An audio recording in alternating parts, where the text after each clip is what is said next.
Guys, if you think you're, should I say, if you think you want to invest in this little gadget for the pool where you hook it up to your hose, this thing is fantastic.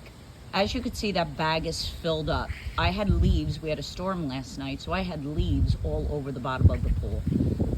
I am down to my last couple of leaves, the small little guys at the bottom of the pool, and it has sucked up everything, including acorns. As you can see, that bag is full.